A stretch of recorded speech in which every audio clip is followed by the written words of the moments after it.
بسم اللہ الرحمن الرحیم۔ شروع اللہ کے نام سے جو بڑا مہربان نہایت رحم کرنے والا ہے۔ السلام علیکم ورحمۃ اللہ وبرکاتہ۔ ناظرین، ہمارے چینل زینیاز وائس میں آپ کو خوش آمدید کہتے ہیں۔ ناظرین، آج کی اس ویڈیو میں سورہ فاتحہ کی فضیلت اور اس کے فوائد بیان کریں گے۔ سورہ فاتحہ پڑھنے سے کیا ملتا ہے؟ سورہ فاتحہ پڑھنے کی فضیلت کیا ہے؟ محترم ناظرین، ایک مرتبہ رسول اللہ صلی اللہ علیہ وسلم تشریف فرما تھے اور صحابہ کرام رضی اللہ تعالیٰ عنہ بھی کافی تعداد میں آپ صلی اللہ علیہ وسلم کی خدمت اقدس میں بیٹھے ہوئے تھے۔ رسول اللہ صلی اللہ علیہ وسلم نے ارشاد فرمایا کہ اللہ تعالیٰ نے مجھے بہت سی نعمتیں عطا فرمائی ہیں جو کہ دوسرے پیغمبروں کو عطا نہیں کی گئی تھی۔ پھر نبی کریم صلی اللہ علیہ وسلم نے ارشاد فرمایا کہ میں بیٹھا ہوا تھا کہ جبرائیل علیہ السلام نے آ کر کہا کہ اللہ تعالیٰ کا حکم ہے کہ میں نے آپ کے پاس جو کتاب بھیجی ہے اس میں ایک ایسی صورت ہے کہ اگر وہ تورات میں ہوتی تو حضرت موسیٰ علیہ السلام کی امت میں سے کوئی شخص گمراہ نہ ہوتا، اگر انجیل میں ہوتی تو کوئی عیسائی بت پرست نہ ہوتا، اگر زبور میں ہوتی تو کوئی شخص حضرت داؤد علیہ السلام کی امت سے غنی نہ بن پاتا۔ یہ اس لیے بھیجی گئی ہے تاکہ اس کی برکت سے نبی کریم صلی اللہ علیہ وسلم کی امت اللہ تعالیٰ سے مدد حاصل کرے اور قیامت کے دن جہنم کے خوف سے اور عذاب سے خلاصی پائے۔ صحابہ کرام رضی اللہ تعالیٰ عنہ نے پوچھا کہ یا رسول اللہ صلی اللہ علیہ وسلم، وہ کون سی صورت ہے؟ نبی کریم صلی اللہ علیہ وسلم نے فرمایا وہ سورۃ فاتحہ ہے۔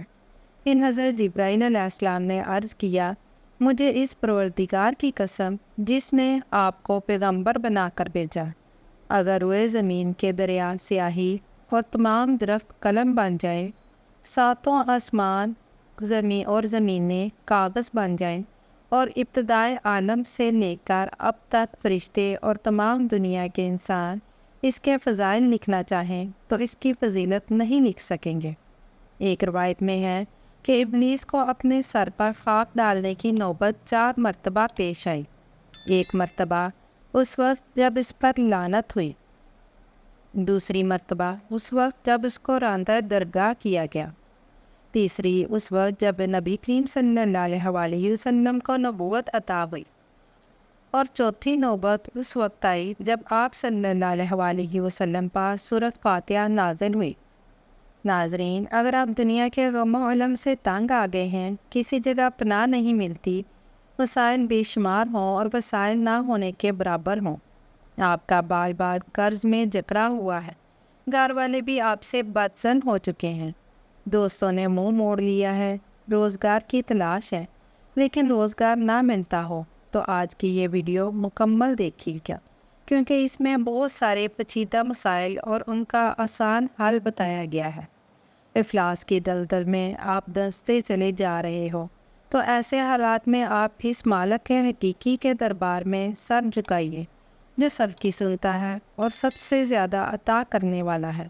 اس سے بڑھ کر کوئی کریم نہیں، کوئی مہربان نہیں، کوئی رحم کرنے والا نہیں، کوئی سخی نہیں۔ آپ اس مالک و مقام پر کامل بھروسہ کرتے ہوئے اور یہ یقین رکھتے ہوئے کہ اگر اس کا در بند ہو گیا تو پھر کوئی در آپ کے لیے کھلنے والا نہیں، اور اگر اس نے آپ کو عطا کرنے کا فیصلہ کر لیا تو آپ کو محروم کرنے والا کوئی نہیں۔ اس ایمان و یقین کے ساتھ سورۃ فاتحہ کا یہ عمل کریں، 40 مرتبہ درود ابراہیمی پڑھیں اور سجدے میں چلے جائیں، بھیگی ہوئی آنکھوں اور قلب کی رغبت کے ساتھ اپنی پریشانیاں اپنے رب کے حضور رکھیے اور ان سے مدد مانگیے۔ انشاءاللہ تعالیٰ اتنا ملے گا کہ آپ سے سنبھالا نہیں جائے گا، کیونکہ وہ ذات تو دینے کے لیے ہر وقت تیار ہے۔ صوفیہ کرام سے منقول ہے کہ جو کچھ پہلی کتابوں میں تھا وہ سب کلام پاک میں موجود ہے، اور جو کچھ قرآن کریم میں ہے اس کا خلاصہ سورۃ فاتحہ میں ہے، اور جو کچھ سورۃ فاتحہ میں ہے اس کا خلاصہ بسم اللہ ہے۔ مشائخ نے بھی لکھا ہے کہ اگر سورۃ فاتحہ کو ایمان و یقین کے ساتھ پڑھا جائے تو ہر بیماری سے شفا ہوتی ہے۔ نصف سر درد کے لیے اگر کسی کو نصف یعنی آدھے سر میں شدید درد ہو اور کسی طرح آرام نہ آتا ہو تو دوسرا شخص باوضو حالت میں انگوٹھے اور درمیان والی انگلی میں سے اس کی کنپٹیوں کو زور سے دباتے ہوئے سورہ فاتحہ پڑھنا شروع کرے اور پڑھتے ہوئے آہستہ آہستہ دونوں انگلیوں کو ماتھے کے درمیان پیشانی پر ملا دے اور سورہ ختم کر کے یہ عمل 3 مرتبہ کرے اور 3 دن بلا ناغہ کرے۔ انشاءاللہ سورہ فاتحہ کی برکت سے درد کو آرام آ جائے گا۔ تندرستی دور کرنے کے لیے جو کوئی یہ چاہے کہ اس کی تندرستی دور ہو جائے، اس کی روزی فراخ ہو جائے، اس کے ہاتھ دولت کی ریل پیل ہو جائے، تو اسے چاہیے کہ وہ ہر نماز کے بعد توجہ یکسوئی کے ساتھ 21 مرتبہ سورہ فاتحہ پڑھ کر اللہ تعالیٰ سے دعا مانگا کرے۔ انشاءاللہ تعالیٰ وہ جو بھی دعا مانگے گا بارگاہ الہی میں قبول ہوگی۔ اس کی تندرستی سورہ فاتحہ کی برکت سے دور ہو جائے گی۔ اللہ تعالیٰ پردہ غیب سے اس کی روزی کے ایسے اسباب پیدا فرمائے گا کہ جس سے اس کی روزی فراخ ہو جائے گی۔ خاوند کو راہ راست پر لانے کے لیے اگر کسی کا خاوند بری عادات کا شکار ہو، راہ راست پر نہ آتا ہو، گھر میں ہر وقت لڑائی جھگڑا رہتا ہو، تو ایسی صورت میں چاہیے کہ 11 مرتبہ سورہ فاتحہ پڑھ کر پانی پر دم کرے اور ہر روز خاوند کو پلائے۔ انشاءاللہ تعالیٰ سورہ فاتحہ کی برکت سے بھٹکا ہوا خاوند راہ راست پر آ جائے گا، اس کی بری عادات چھوٹ جائیں گی اور وہ نیکی کی راہ پر گامزن ہو جائے گا۔